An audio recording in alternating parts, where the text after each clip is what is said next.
Shalom, perkenalkan nama saya Carolina Linda dengan NIM 02201040, Prodi S1 Keperawatan dari Stikes Amanah Makassar.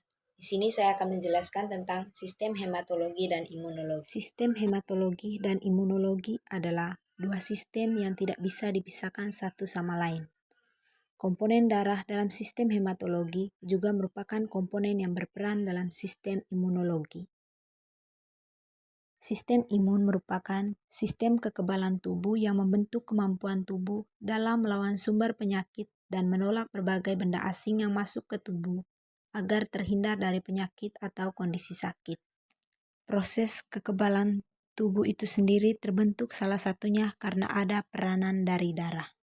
Darah merupakan cairan jaringan yang dialirkan melalui pembuluh darah yang terdiri atas sel-sel darah merah atau eritrosit, sel darah putih atau leukosit, keping darah atau trombosit, serta plasma darah. Pertama, eritrosit merupakan jenis sel darah merah dengan morfologi berbentuk bikonkav, tak berinti, tidak bergerak dengan ukuran 0,007 mm, berwarna kuning kemerahan karena mengandung hemoglobin.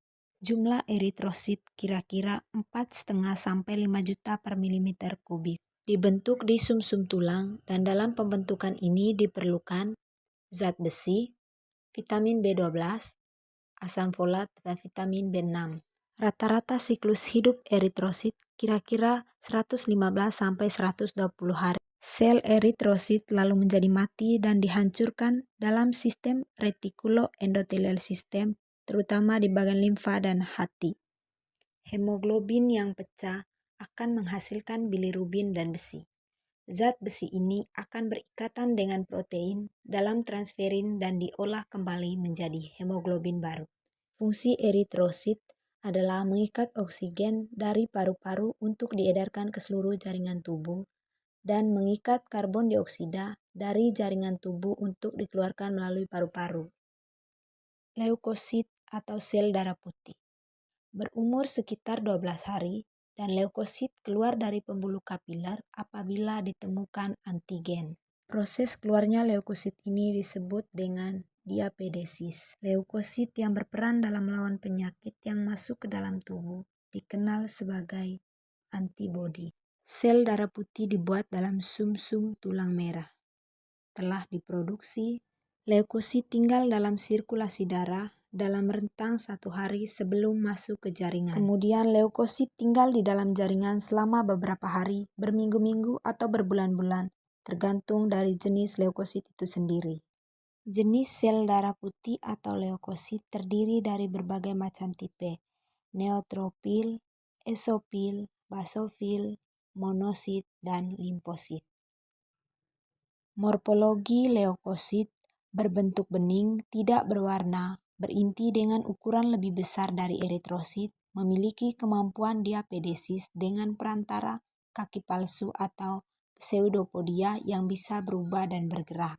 Dan normal leukosit berkisar antara 6.000 sampai 10.000 per milimeter kubik. Dalam keadaan tertentu seperti misalnya infeksi, maka kadar leukosit bisa meningkat di dalam darah di luar dari biasanya.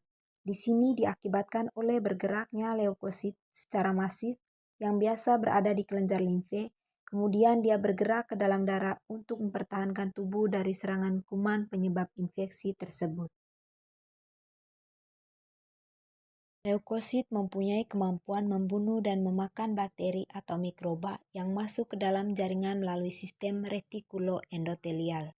Dia juga berperan sebagai pengangkut jasama dari usus melalui limfa terus ke pembuluh darah. Komponen darah yang lain adalah trombosit. Trombosit bentuk dan ukurannya bermacam-macam, ada yang bulat dan ada yang lonjong, serta warnanya putih. Bagian inti dari trombosit merupakan pigmen sel, pad nukus yang berasal dari sumsum tulang. Ukuran trombosit mencapai setengah ukuran dari sel darah merah. Sitoplasma terbungkus membran plasma dan mengandung berbagai granula jenis yang berhubungan dengan proses koagulasi darah. Kadar normal trombosit orang dewasa berkisar sekitar 150.000 sampai 300.000 per milimeter kubik. Trombosit memiliki masa hidup dalam darah 5-9 hari.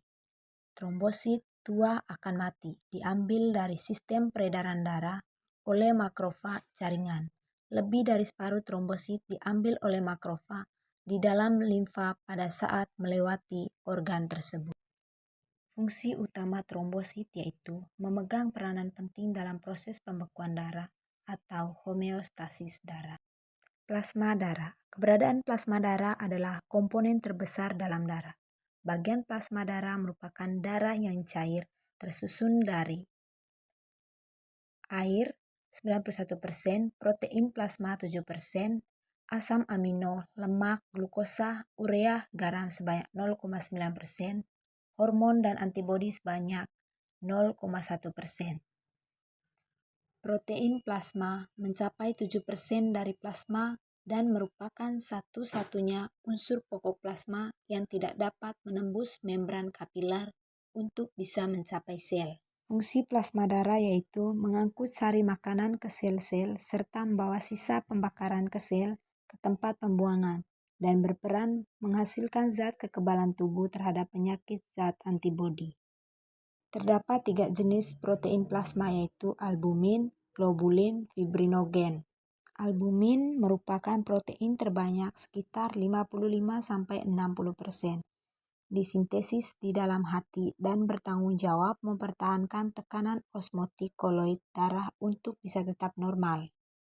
Globulin membentuk sekitar 30% protein plasma dengan fungsi utama sebagai molekul pembawa lipid, beberapa hormon, berbagai substrat, dan zat penting lainnya. Sedangkan gamma globulin atau imunoglobulin berperan sebagai antibodi. Fibrinogen membentuk 4% protein plasma disintesis di hati dan merupakan komponen esensial dalam mekanisme pembekuan darah. Mungkin itu saja yang bisa saya jelaskan. Sekian dan terima kasih.